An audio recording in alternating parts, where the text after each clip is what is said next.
for that highlight.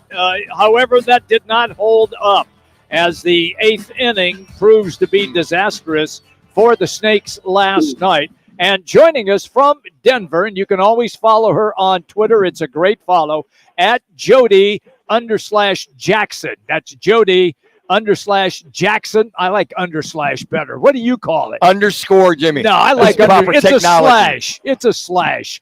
Jody is with us right now. Rockin' Minuch with Jimmy B, Fox Sports 910. It is Jimmy B and Minuch. Jody, are you enjoying the Mile High City? Well, it's warm here for them. I guess it's for us. It's a lovely spring day. No, it's like 90. I guess it's 94. But yeah, it's beautiful. Yesterday was beautiful. And thanks for promoting my Twitter handle. I was a little popular last night after after the first couple hits there, and one of them was probably an error more than a hit on Perdomo.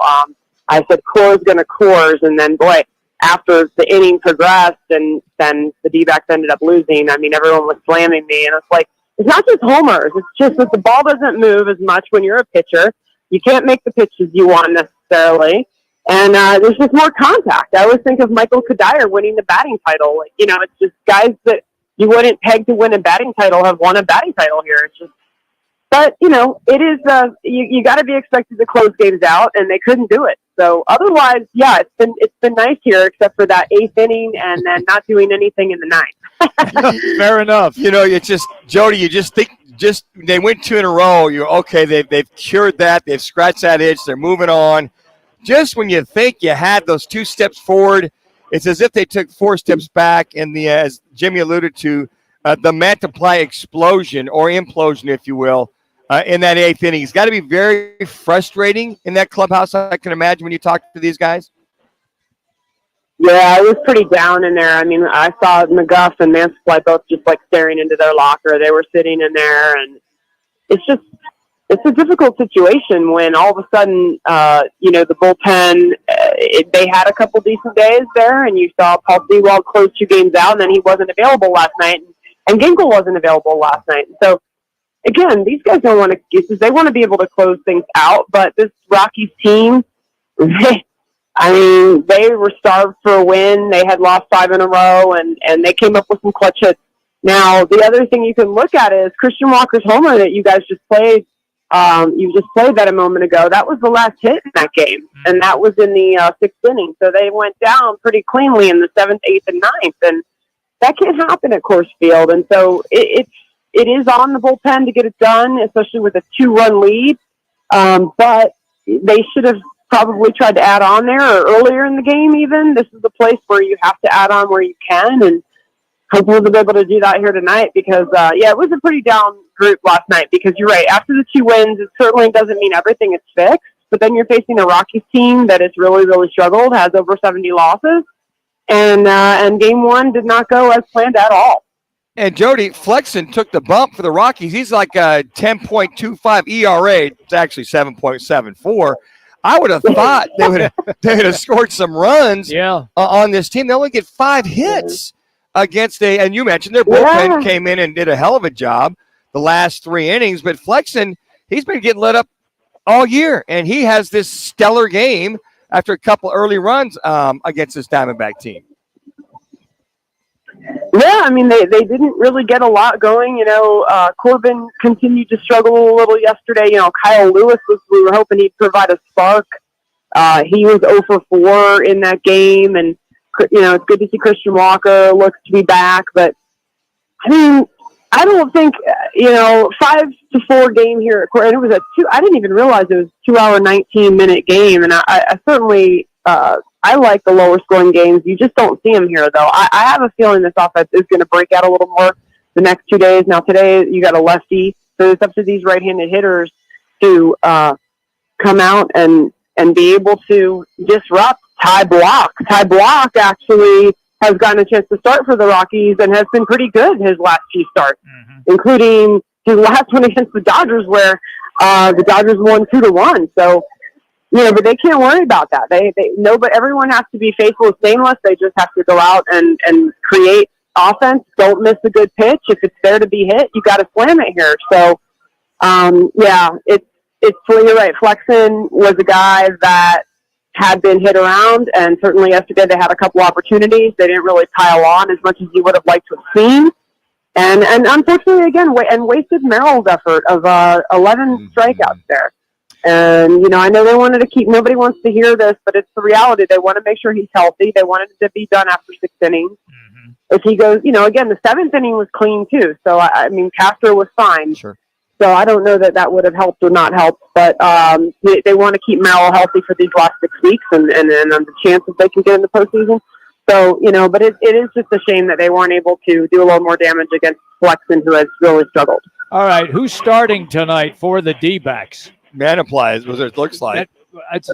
Is that correct? Again, and not – it is correct. And, you know, I'm going to be asking Troy Lavello here in about an hour, you know, why that decision. Okay. I would guess – so, I mean, Charlie Blackmon is the guy that disrupted everything last night in a couple of ways. It was Tovar and Montero that had the 2 homers earlier, but Blackmon getting on there and running out that ball that was kind of bobbled by Perdomo, you know, that started things off. So Blackmon is I'm assuming Blackmon is, I'm actually talking to you guys. I'm sitting here looking at the field and watching the Rockies, but I didn't see the lineup yet. I'm assuming that he's in there again. I know he came off the IL, but in the first inning, I don't know how much they're planning on. If they're planning for Mantua to go 2 innings, I would guess it's just the 1, and probably the key guy is Blackmon. So you want to, I would think that that's the thinking there. I'm going to ask Troy, like I said, and that'll be on our game coverage, but I would think it's, you know, the lefty against Blackmon, and then you save Kyle Nelson for later. I would think Tyler Gilbert is going to be the bulk guy. He's also a left-handed, you know, starter. I think, you know, personally, I think Ciccone could be an option for tomorrow's game, so maybe you're not going to use him. So Bryce Jarvis is here. I mean, those are the guys that are going to have the bulk duty today. So, yeah, I mean, it's the type of game where, you know, I know Mansfly took the loss last night and gave up those three singles. Again, 2 singles and an error, we'll call it, even though it wasn't scored an error. But he's going to go out there today and just have to do the job. These guys it's never as good or as bad as it looks, right? And you guys know that, covering sports a long time. They have made some changes to the bullpen, but these are the guys. There aren't any more guys coming. You know, there isn't anyone waiting in the wings. The trade deadline is over. So they're going to trust him to go out there and do this first and take it 1 inning at a time today. Jody, do they have any kind of discretions for, you know, clutch hitting on that team? I mean, because the one thing that Troy Lavello bemoans the fact is the old RISP, runners in scoring position. Yesterday, 1 for 4. They only left 2 guys on base, you know, left on base. But that seems to be the major culprit for this team in this slider slump, is just not enough clutch hitting with guys in scoring position, especially with 2 outs. Yeah, and that's something we saw in past years, and then we really didn't see it all year here until the month of July, and it became a real problem. And, you know, as you heard Troy talk about, it's about having the all-fields approach and not trying to just do one thing or the other or try to do too much. It's just, and the perfect example, so for people that hear him say that almost every night lately, and if they're wondering what does that mean? It sounds kind of, to the average person, I mean, and even to baseball fans that kind of know what that means. My example is Gabriel Moreno, and if you watched his at-bat, he is just putting the ball in play. Mm-hmm. He is just hitting, you know, getting the barrel on the ball, getting off the end of the bat, you know, even if it's not the barrel, he's just making something happen. And they need more of that.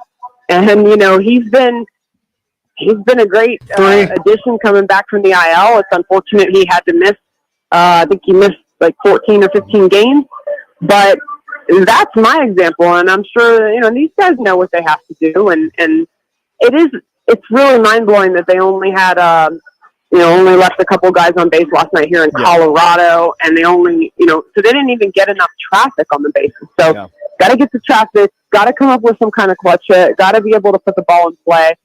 That's the thing over the years now. You guys know I've been in town over 20 years, but I've been traveling with them about 13 years, and it never fails here. I've never seen the Diamondbacks there might have been a game or 2, but I've probably covered 50 or 60 games here, and they rarely have games where they get shut down. And even yesterday, you know, 4 runs was not enough. So you got to add on, you got to tack on, and hopefully they can do that tonight. And Jody, on the other side of that runner in scoring position of not coming through, I think of the Minnesota game, and Corbin Carroll, 2 outs, guys on second and third. He takes a call, third strike to end the game. Just can't do that. And then a day later, it's just basically 1 out, top of the ninth.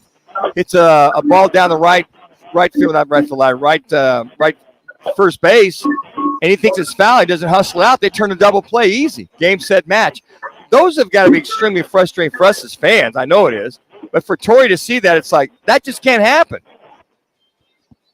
Yeah, you're right. You're right. There's no excuse for that, and that's frustrating for Corbin's kind of a perfectionist out there. He wants to do everything the right way all the time, and I think the fact that it is a long season is biting him a little bit here. I don't know that he would admit that or not, but he's putting in all the work to stay healthy and ready to go every day, and it can be a grind. And so this funk that he's in, and it is truly a funk, again, you can only hope that because we still have 6 weeks left, that he can get through it and come back out together. There's still more that we're looking for him, right? So, yeah, I mean, you're right. It's disappointing from a guy that was like your clutch guy that you were working. I mean, how many games were we just thinking, okay, you got some men on base, it's the 8th or 9th inning, and he's up, Corbin Carroll, and that was an automatic run or an automatic, now you're tying the game or you're adding an insurance run or whatever you're doing.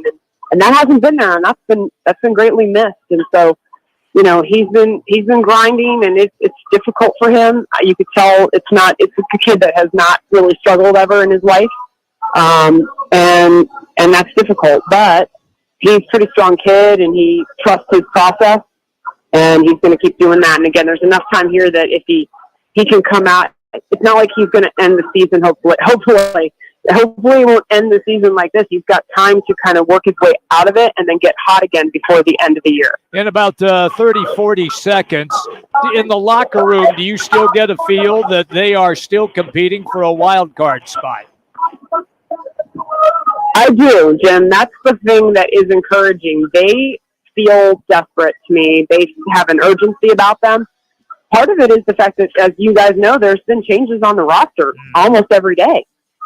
Jake McCarthy got sent down yesterday. I'm not sure anyone really expected that. And they feel like this is, every day they're reminded of the urgency because they're literally switching out players due to performance-based issues. So I think that's a reminder, and I think it's been a wake-up call. And, Torrey's, I guess I could call it a tirade. I don't know. I think it was a little bit of a tirade.